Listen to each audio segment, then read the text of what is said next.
خطے میں بڑھتی ہوئی کشیدگی اور مسلسل حملے ایران کو اپنی قومی سلامتی اور خود مختاری کی دفاع سے پیچھے نہیں ہٹا سکتے۔ ایرانی صدر مسعود پزشکیان کا بیان سامنے آ گیا، کہا کہ موجودہ صورتحال میں ایران پر دباؤ ڈالنے کی کوشش ناکام ہوگی اور ملک اپنی دفاعی صلاحیتوں اور علاقائی مفادات کے تحفظ کے لیے ہر ضروری اقدام کرے گا۔ ایران امن کا خواہاں ہے، تاہم اگر اس کی سرزمین یا قومی مفادات کو نشانہ بنایا گیا تو تہران مناسب اور فیصلہ کن رد عمل دینے کا حق محفوظ رکھتا ہے۔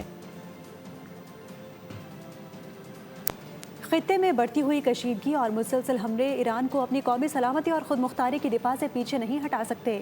ایرانی صدر مسعود پزشکیان کا بیان سامنے آ گیا، کہا کہ موجودہ صورتحال میں ایران پر دباؤ ڈالنے کی کوشش ناکام ہوگی اور ملک اپنی دفاعی صلاحیتوں اور علاقائی مفادات کے تحفظ کے لیے ہر ضروری اقدام کرے گا۔ ایران امن کا خواہاں ہے، تاہم اگر اس کی سرزمین یا قومی مفادات کو نشانہ بنایا گیا تو تہران مناسب اور فیصلہ کن رد عمل دینے کا حق محفوظ رکھتا ہے۔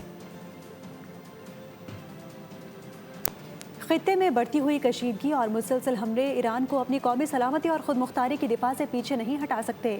ایرانی صدر مسعود پزشکیان کا بیان سامنے آ گیا، کہا کہ موجودہ صورتحال میں ایران پر دباؤ ڈالنے کی کوشش ناکام ہوگی اور ملک اپنی دفاعی صلاحیتوں اور علاقائی مفادات کے تحفظ کے لیے ہر ضروری اقدام کرے گا۔